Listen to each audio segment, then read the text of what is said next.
What's going on, guys? Nandemo guy. Recently I refurbished a pinball machine and I want to show you guys a method I came up with to reproduce the plastic parts of the playfield that can get worn or broken over time.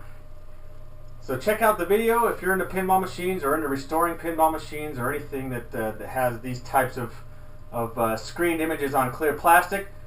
This might be the solution for you. Check it out. Nandemo guy, pinball plastic recreation project.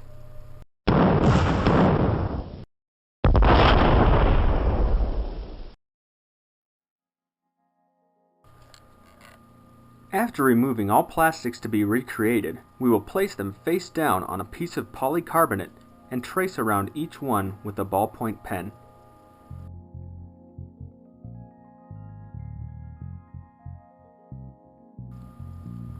Search online to see if you can source your plastic images in vector format. In my case, I had to scan them and recreate them manually in Illustrator. It's a painstaking process but had to be done. Also note that the color image is mirrored. This is very important. Searching hobby stores or online, find decal paper in clear and white. There are papers designed for different printer types, so be sure to get the right kind. Also, if they offer different thicknesses, the thicker the better. Follow decal paper instructions for recommended printer settings. Also note that inkjet colors may not exactly match the original colors.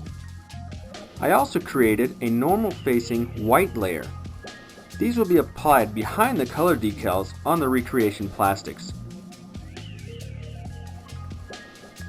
Economy print settings are fine for the white layer.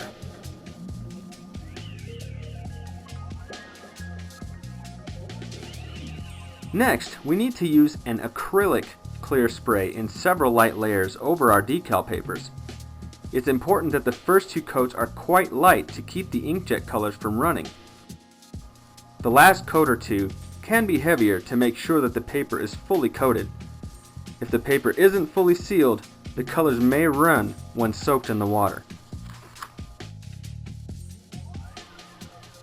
24 hours after the last coat, cut out your decals as precisely as possible. There are a few ways you can cut polycarbonate or plexiglas. I prefer using a scroll saw. If you do too, try to cut just inside your pen markings. This should give you pretty good results that match fairly closely with the originals.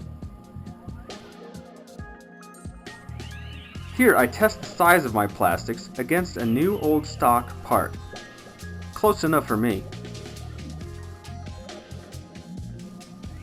Next, we need a tub of warm water. Place the decal into the water, making sure it's well saturated.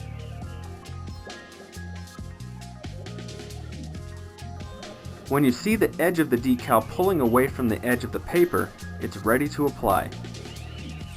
Remove the protective film from the correct side of the polycarbonate.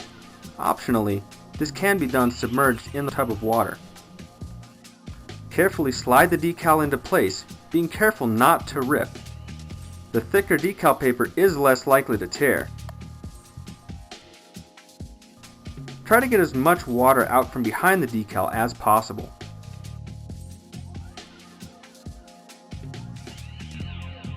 For the purpose of this video, I'm taking the film off the other side.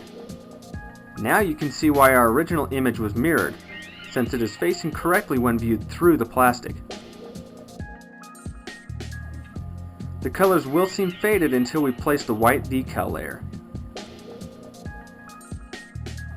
Here you can see the freshly applied white layer. Also, we get our first look at our recreation next to the NOS part. You can see that some finish work is required to clean up the edges.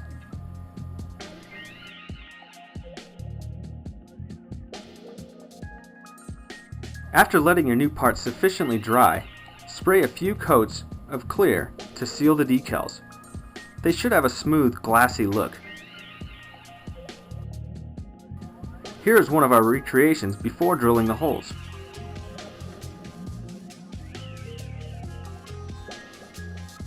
When drilling, Use a bit designed for metal at slow speed to avoid cracking the polycarbonate. And here is our reproduction plastic next to the old broken original. Old and busted, new hotness. Old and busted, new hotness. As you can see, it's a pretty faithful reproduction. In fact, our outlines and color layers are more accurately aligned than the original screen print. There you have it, a pretty good method for recreating pinball plastics by yourself on the cheap. Comments and ratings always appreciated. Stay tuned for more projects. Nandemo Guy.